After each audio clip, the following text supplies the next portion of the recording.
है गाइस, हम nitrogen gas को N2 लिखते हैं, है ना, पर पीरियोडिक टेबल में जब भी हम देखते हैं नाइट्रोजन को तो N में लिखा जाता है, पर हम नाइट्रोजन के N2 लिखते हैं। क्यों भाई, नाइट्रोजन के हम N2 क्यों लिखेंगे?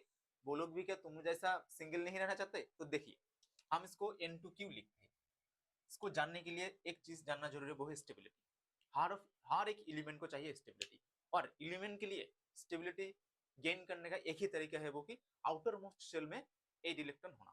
ठीक है, तो कैसे मिल जाएगा भाई उनका आउटर मोस्ट शेल में एड इलेक्ट्रॉन? कैसे मिल जाएगा? नाइट्रोजन का जो आउटर मोस्ट शेल है, आउटर मोस्ट शेल में 5 इलेक्ट्रॉन, इसको आपको याद करना पड़ेगा।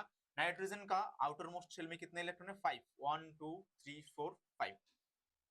नाइट्रोजन का कितना? 1 2 3 4 5 इलेक्ट्रॉन है। ठीक है, तो नाइट्रोजन का तो 5 है, तो नाइट्रोजन का क्या चाहिए? 8 चाहिए इलेक्ट्रॉन आउटर मोस्ट शेल में, और 3 चाहिए। कैसे मिलेगा भाई? तो नाइट्रोजन घूमता फिरता रहता है इधर उधर, मुझे कौन इलेक्ट्रॉन देगा, मुझे कौन इलेक्ट्रॉन देगा, भाई कोई इलेक्ट्रॉन नहीं दिया। तो नाइट्रोजन ने क्या किया? छोड़ो, हम क्या करते, दोनों नाइट्रोजन एक साथ रह लेते। क्या दोनों नाइट्रोजन हम एक साथ रह लेंगे, तो मुझे जो चाहिए, मुझे जो इलेक्ट्रॉन चाहिए, सामने वाला नाइट्रोजन से ले लूंगा, और सामने वाला जो नाइट्रोजन है उसका जितना भी इलेक्ट्रॉन चाहिए मुझसे ले लेगा। ठीक है, यही उनका प्लान है। इसलिए क्या किया, चलिए मैं एक इलेक्ट्रॉन यहाँ पे दे देता हूँ, ये वाला इलेक्ट्रॉन यहाँ पे दे देता हूँ। ठीक है, यहाँ पे ये वाला इलेक्ट्रॉन यहाँ पे दे दो। ठीक है, दोनों ने दे दिया, बहुत अच्छी बात है, दोनों ने एक दूसरे को इलेक्ट्रॉन दे दिया। ठीक है, इसके बाद क्या हुआ, ये वाला इलेक्ट्रॉन भी यहाँ पे दे दिया, ये वाला इलेक्ट्रॉन भी यहाँ पे दे दिया, तो ये वाला इलेक्ट्रॉन आउट हो गया, ये वाला इलेक्ट्रॉन आउट हो गया। कितना हो गया? 1 2 3 4 5 6 7, 1 2 3 4 5 6 7, दोनों को पास अब 7 इलेक्ट्रॉन आ गया, पर चाहिए तो 8 इलेक्ट्रॉन, और भी एक इलेक्ट्रॉन चाहिए, है ना।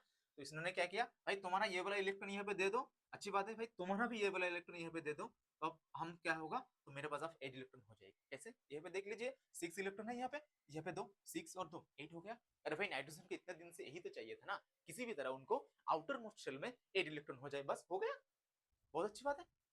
ये वाला नाइट्रोजन का देखो, इसके पास भी हो गया, यहाँ पे 6 यहाँ पे 2, एकदम बहुत अच्छे से हो गया, यही तो चाहिए था ना।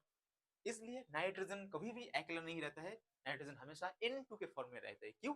ताकि उनको स्टेबिलिटी मिल जाए, ताकि उनकी आउटर मोस्ट शेल में 8 इलेक्ट्रॉन मिल जाए, ताकि उनको नोबेल गैस जैसा स्ट्रक्चर मिल जाए, यही तो उनको चाहिए, है ना। और नाइट्रोजन के बीच में कितना बॉन्ड रहता है? 2 इलेक्ट्रॉन के लिए एक बॉन्ड, और 2 इलेक्ट्रॉन के लिए एक बॉन्ड, और 2 इलेक्ट्रॉन के लिए एक बॉन्ड, इसलिए नाइट्रोजन और नाइट्रोजन के बीच में ट्रिपल बॉन्ड रहता है। ठीक है, कितना? Triple bond. ये है, हम नाइट्रोजन को ऐसे लिखते हैं। ये है सिंपल सा फंडा, क्यों वो लोग अकेला नहीं रहते हैं। ठीक है, आशा करता हूँ आप लोग को बहुत अच्छे से समझ में आ गया होगा। Thank you for watching this video.